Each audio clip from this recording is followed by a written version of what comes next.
Hello and welcome to the last of Kyle and Vince, a companion watch-along podcast YouTube show thing for HBO's The Last of Us. I am your host, Vince, and I'm also here with...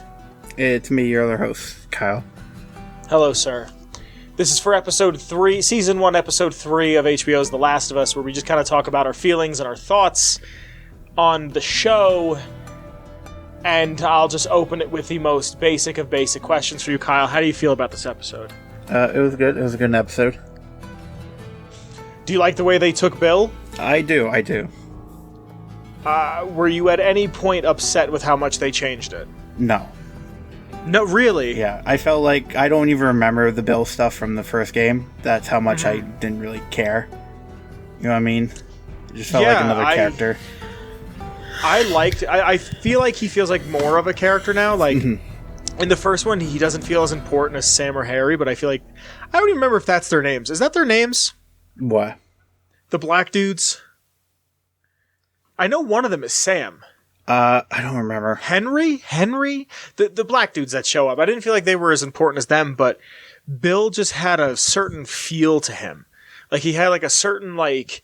You understood who that character was because... I don't know. I feel like everybody knows a Bill.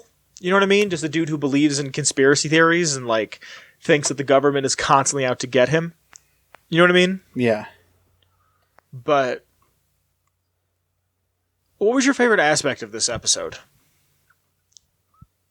I enjoyed that it showed the fact that like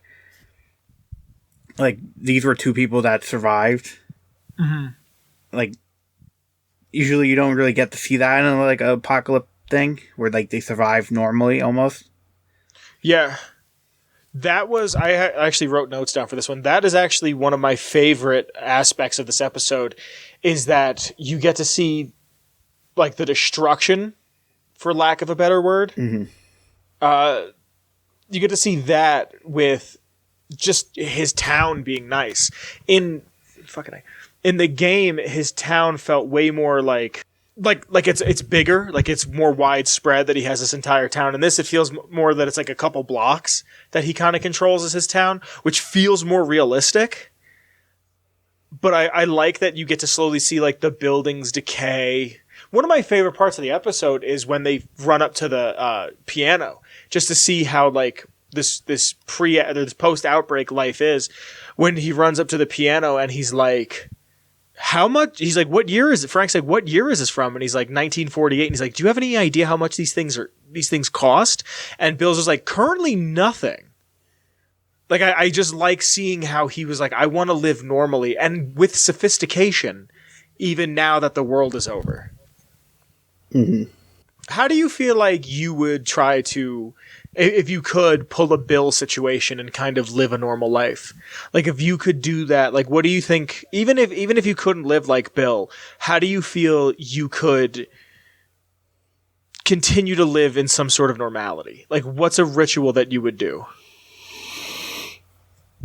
Oh, I don't know. I don't know. I really don't know. I think I would try to keep up with shaving my face and or head. Mm. I feel like that would be a big one just for morale's sake, just to see how I would feel. Like, I know it'd be hard to bathe because of no running water, but I that would be kind of the first thing, even if I had to use like a knife. I think that's one that you kind of just learn quick on how to shave with anything. Just, I feel like that's the quickest thing. I remember that being in The Walking Dead. There's an episode where like Rick shaves his face and it was just like, oh, I feel normal again. Right. How do you feel about this episode really not having any infected in it? I mean, it kind of showed like how isolated they were. Like, they didn't really get, like, bothered by it. Yeah, I think there's only two of them. There's the one that wanders onto Bill's property, and then there's the one that Ellie kills in that gas station, which I thought was weird that they chose to let Ellie just kill someone in a gas station, just like out of nowhere for like no reason. Like, it was just here's a dead clicker or dead infected now. I thought it was neat. I just thought it was kind of like, because she didn't get that kill in the hotel that she gets in the game. Mm. Well, it was mostly as well, too, I think, like, I don't know if it was from the red, but, like, showing that they're not, like, agitated. The clicker. Yeah. The infected. Yeah. Yeah. Did you notice the gas station they went into? Yeah, it's a real gas station. Yeah, Cumberland Farms. You know who else they own? I do not. Turkey Hill. Mm. Yeah, so out here in Colorado, Turkey Hills are called loafing jugs. And my mom texted me while she was watching it, and she just said, LOL, loafing jug / Turkey Hill. I'm like, what are you talking about? She's like, Cumberland Farms. It's all the same thing. And I just thought it was funny because it's, Pennsylvania and Boston really aren't that far. Yeah. And it's a totally different name. How do you feel about Frank being alive? How do you feel about getting to see that? I mean, it was good. We didn't really get to see it in the game because they even not showed it, so it was kind of just like nice to see it. I like seeing him. I liked in the game how it depicts Bill as more of just this. Like, I believe the suicide note that Frank leaves for Bill, I don't remember it word for word, but says something like, I died because of your selfishness. Yeah. Like, you are a selfish man, and I left to go kill myself because of you. So I like how they still incorporated the suicide of Frank, but they included Bill in that. Did you see Bill killing himself? No. I saw that he was going to be there for Joe and Ellie when they come. That's what I thought was going to happen. I thought he was going to be that old curmudgeon man. Yeah. When they got there, it's like, oh, this is the character of Bill. I never thought that Joel wouldn't see Bill again. Yeah. But I was very happy to see that Bill had that shotgun. Because that's my favorite thing, is that shotgun feels just perfect in The Last of Us. So that the fact that you get to have it feels perfect to me. Mm-hmm. I have written down in my notes, the more things change, the more they stay the same, which I really enjoyed, because they just show that, like, Bill and Frank arguing over, hey, I don't really want to spruce up the place. And Frank's like, but I want to live here with you. This is like 4 years after they meet. And he's like, I want to spruce this place up. I want it to look better because I live here. This is my street. It's your street, but it's also my street. But like,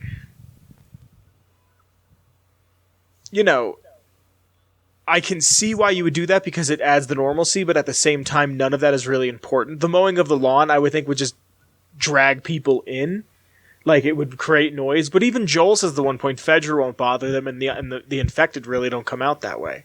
So, like, do you think it's possible to live a normal life again? Because I guess in the games, they do it in Jackson. Yeah. I mean, yeah, it's definitely possible. They showed it. At the end of the episode, I like how they do... Did you know that there's like a Last of Us podcast that's on HBO? Yep. Have you been listening to it? I've not, no. Okay, I was going to say, because I had no clue that it was airing on HBO when I was watching it at work today. I kind of like scrolled through when the episode was over and saw there was a podcast. And I knew there was a podcast to begin with because I listened to one right after The Last of Us 2 had come out. And it was like right before The Last of Us 2 had come out, and then I stopped listening to it to play The Last of Us 2 because it was talking about the first game, and like it went in depth and had all the voice actors and stuff. And so I don't know if it's being uploaded to that as well, but apparently they're airing it on HBO. So when I'm watching the end piece of the show, did you know like everybody in the show outside of like 2 people are British? Yeah. I mean, that's like every show. Isn't that nuts? Just how everybody's British all of a sudden? I mean, they can do better accents than we can. No, I know. I've lived here my whole life, and a Brit can do a better American accent than I can. But it's just one of those things that I was like, Kyle, there's one part of it. I'll be honest. There's a part of this episode that disgusted me. Just genuinely made me sick to my stomach. Just, I'm like my skin's crawling thinking about it. So you know how this show takes place? It's supposed to be right after 2003, right? Mm-hmm. Like, that's when shit hits the fan, right? This is gross. Bill welcomes Frank into the town, right? Yeah. And welcomes him into the town, and they sit down and they eat dinner together. And like, what's so gross about that, the part that disgusted me the most, is that Frank is wearing shoes that came out in 2020. Like, was there no attention to detail on the set? I don't know. I don't know shoes, so I couldn't tell you. I looked it up today, Kyle. They came out in April of 2020. That is 17 years after. So much for realism, right? So I get that it's HBO, and I feel like, because like I've been saying on every episode of this, my mom will call me when it's over, and we'll talk about how it differs from the game and what she thought. Did you think you were going to see as much man on man as you did? Yeah, it's HBO. You expected to see that? It's HBO. Really? Yeah. Damn, Kyle, you a little freak. It's Game of Thrones. I wasn't expecting. Game of Thrones shows all the time. Like, it's HBO. Game of Thrones just shows straight incest. To be honest, this is the first HBO series that I'm like following genuinely, so I didn't think they were going to show it. Mm-hmm. I'm really curious to see how many people claim that they're just doing the bury your gays cliche, the trope, if you will, of just let's introduce gay characters and then they're either dead or gone by the end of the episode. I think they did a fine job. I think it's a good episode. I don't think it's... I don't know. I don't feel like I was as blown away as everybody else was. Right. Like, I thought it was good. I think it's a really good episode. I actually, there was a part when the Raiders show up and Bill's shooting at them that I thought Bill was going to die. Like, because that whole episode, I was like, there's nothing that's about to happen.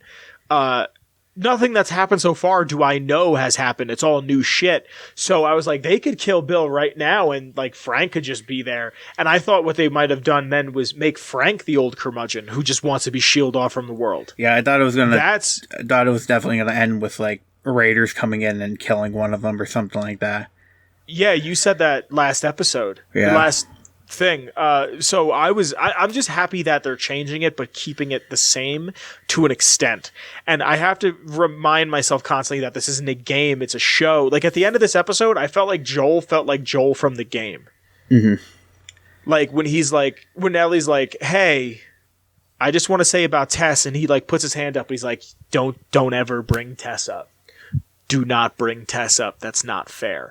That, to me, felt like Joel from the game. I don't want to talk about things. I need to get you out west. We're going to get you out west. We're going to go from there. Right. I mean, even reading the note, too, like, he couldn't even, like, show him that much emotion. Yeah. Because he failed twice now, protecting. I mean, he failed twice that we know of. Yeah. You know, he's been living with his thoughts for 20 years. He could have failed dozens, if not 100 times after that, and we just don't know about it. Do you think they're going to play around with more flashbacks? I feel like we'll definitely get the Ellie flashback and stuff like that. Yeah. I don't think any more else. I don't think like the brothers. I don't think we'll get really a flashback for. I think that's just going to happen. Like, I don't feel like we'll get any more flashbacks. I think we're going to get a flashback for Ellie, for Riley, obviously, because they've shown the carousel. Mm-hmm. But also, how you have to put that in, I feel like. And I feel like we're going to get another flashback of Sarah. I don't know. I can't prove that, obviously, but I just have a feeling that more of Sarah... Like, Nico Parker did a great job of playing Sarah in the small amount of time we saw her, so I wouldn't be surprised if we just got to see it again, like more of her. I doubt she was paid for... But it is, you know what, it is HBO, and every episode costs a few million each, so maybe they just paid her for the one. Who knows? Yeah, I don't know. I don't feel like there's a reason to have a flashback for her. Yeah, you know, I kind of, as I say it kind of makes sense that there wouldn't be, because it kind of defeats the purpose of her dying, I feel like. Yeah. But that's the kind of the thing is, like, I was watching this and I was like, they could change the ending and he could give Ellie to the Fireflies and they could change it where she doesn't die, that they can like extract what's wrong with what's in her and she doesn't die. That's what I'm afraid of. I don't think so after this episode. Really? The fact that he's like, Bill was like, protect whatever, the one like test, and now it's in his mind. Like he failed twice. He's not going to fail again. Yeah, that's a valid point. I didn't think of it like that. Yeah. That's a very valid point, yeah. Well, how did you feel about the song choice? Which ones? The one that he sings at the piano. Sure. I don't know. I didn't really know them that well, so. Okay, because I thought, like, just listening to the lyric... Well, I don't know... Linda Ronstadt. I couldn't think of her name. I don't know anything by Linda Ronstadt. I couldn't tell you a thing about her. But I feel like that song that they chose was a little too on the nose. Because, like, the last line is, I think I'm going to love you for a long time. And I'm just like, okay. Maybe because I knew that they were lovers, but... Is there anything that disappointed you about this episode? Yeah, the arcade machine. Why? Because it wasn't their in-game arcade machine, it was Mortal Kombat. Really? It wasn't, I forgot what it is, because she's like, oh, I have a friend that knows everything about this, and it's like, yeah, that's a made-up arcade machine in the game that you play in the DLC. I didn't realize she was talking about Riley. I thought she might have been talking about somebody from school. I didn't even think of that. That really bothered you. I think that was an HBO thing of like, you got to put some marketing. Because in the remake of Last of Us 1, where the PS5 version, they have a Mortal Kombat poster in her room. Really? Yeah, I'm pretty sure it's not the same as what it was in the original. Huh. But it was just like, why? Like, just have it... that makes sense. Like, I guess, because it's real world. But, like, I don't know. But I think, it's like I just said, it's HBO. You could have made a fake cabinet. Yeah. Like, and that's... You know what? I probably would have appreciated that more, because I didn't put two and two together that it was Riley. I've only played Left Behind once. But I didn't put two and two together that it was Riley because I knew that her and Riley played a different game. Yeah. I wonder if, like, does HBO own the rights to make... They do have the WB, so yeah, they have Mortal Kombat. I mean, at the same time, most of those arcade cabinets in game were Jack and Dexter and, like, other Sony property stuff, so... Yeah, it wouldn't make sense, but, like, yeah, I feel like that was, like, a HBO, WB, like, hey, you gotta, just throw this in for us. Yeah, just for me, please. Yeah. How did you feel like there was any Easter eggs that could have been used here? Because I must have missed something. Like what about the Easter eggs? Because I love that Ellie puts on that shirt, that like iconic Ellie shirt. I'll be completely honest with you. I was upset when they got in his truck that there wasn't magazines, and Ellie goes, "Why are they sticky?" Because that always killed me in game. Yeah, but I felt like that didn't need to be a thing with how they told Bill in this. Yeah, like, no, of course, like of angry course. Bill and upset Bill, yeah, it made sense, but like this Bill, it just, I don't think it would have made sense. I like this Bill a lot. I kind of miss the he's just Alex Jones. Like in the game, you know what I mean? Like in this one, he's like he's a conspiracy theorist. Job. Yeah. Like the government's Nazis. He's like, the government is Nazis. Like, I like this Bill more. I just feel like he didn't, because Bill in game doesn't feel like a badass man. He feels like a scared, pathetic man. And in this one, he feels like a scared, pathetic man, but like in the best way. Right. Like, I love that he's like, Joel, in the note, he's like, Joel, I hated everyone. Yeah. I was so happy when everyone started to die. And then the only person I've ever loved shows up, and I realize that men like you and I have one job and one job only in this world, and it's to protect the ones we love. You have to do that. Like, I appreciate that. I appreciate this change of character. But if I've noticed anything about Neil Druckmann's writing, and he didn't write this episode, it was the other guy that I can never remember his name, Craig, something with an M. He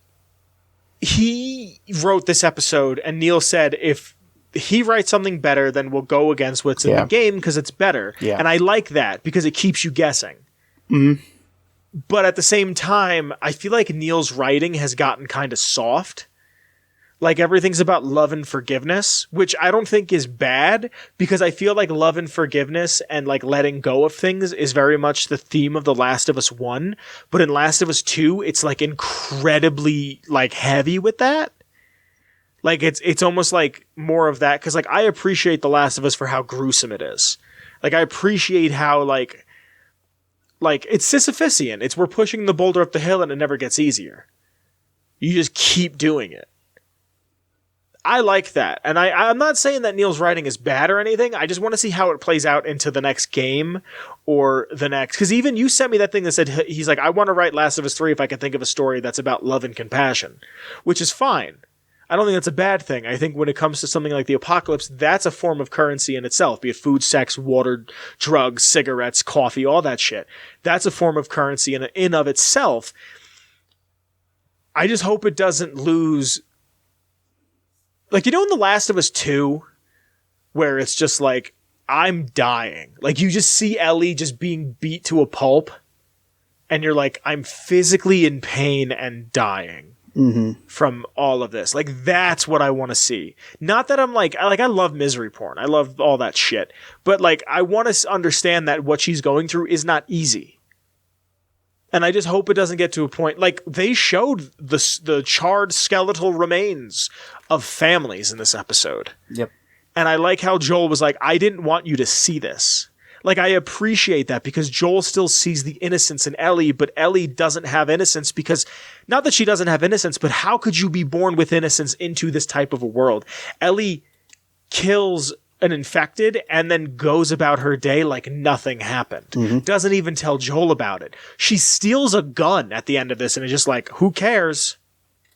Right. And by the way, I have to say that is the best use of show a gun, use a gun I've ever seen. Frank just finds the gun in the cabinet and like goes out to shoot at the guys, and then Ellie just finds the gun. I never would have saw that coming in a million years. And they show you the gun, and that's so clearly Ellie's gun from the first and second game. Right, yep. Anything else you want to say, Papa? Not really. No? I know that next episode's going to be, I think, where we get Ellie's first kill. You think so? Well, in Pittsburgh? Yeah, it's them crashing stuff. I hope they use the same song that they use in game. We'll see. Because I really like that song. But I have a feeling that Joel's going to get, like, captured or something like that, and Ellie, it's going to be the Ellie scene. One last thing before we head out of here, Papa. I really enjoyed the seatbelt scene. Oh, yeah. As dumb as that was, just Joel gets in the car. Like, I feel like it's Joel's humanity just real quick. Like the human that is in Joel, he gets in the car, he goes, put your seatbelt on. And Ellie just looking over and going, what's a seatbelt? Yep. Something as small as that, just she's so removed from what life once was that she even says to Joel, what is this, the first time you've been in a car? Oh, Kyle. Spaceship. We didn't even talk about, well, the spaceship, yes, and I was trying not to cry at that point already because I just want to see my girl happy. But like the airplane scene when they're walking through out of Boston to get to Bill's to Lincoln, to Lincoln, Massachusetts. Yep. Bill's. I'm sorry, not Bill's. They see the airplane down. That scene from the back of them just looks like Joel and Ellie. Yeah. How do you feel about Bella Ramsey at this point? I She's like not her. really in the episode, but do you see her as Ellie? I'm starting to, yeah. I'm still having a hard time. I want to. Like, I really, really want to. I'm just kind of having a hard time. What would you give the episode, Papa? 8 out of 10. 8? Yeah. Hey, Kyle. I think the trend's back. I'm going to give this one an 8.4. Okay. I can't believe I'm rating things higher than you. What world do we live in where I enjoy something more than Kyle? I don't know. I think that's everything. Any last minute thing you want to say? No. I think that's pretty much it. It was a good episode. Cool.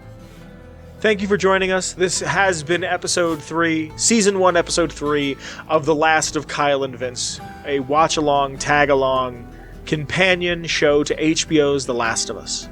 Links in the description to all the socials. My Patreon is down there. Thank you to the Patreon, the Redbubble. Everything you could possibly need is all down there. Thank you for joining us. I love you very much. We will see you next week. Bye, Kyle. See ya. Hey, hi, it's Vince. I hope you enjoyed that video you just watched. If you'd like to support in any sort of way, in the description below there's links to my Twitter, the show's Twitter, and the Patreon. You could support at any level, and you could be on screen like some of the names are currently. I hope to see you soon. Thank you for watching, and if you get a chance, check out another one of my videos. I'd really appreciate it. Share it with a friend. Cool. I'll see you guys later. Be safe. I love you. Bye. A Ghoulman Entertainment production.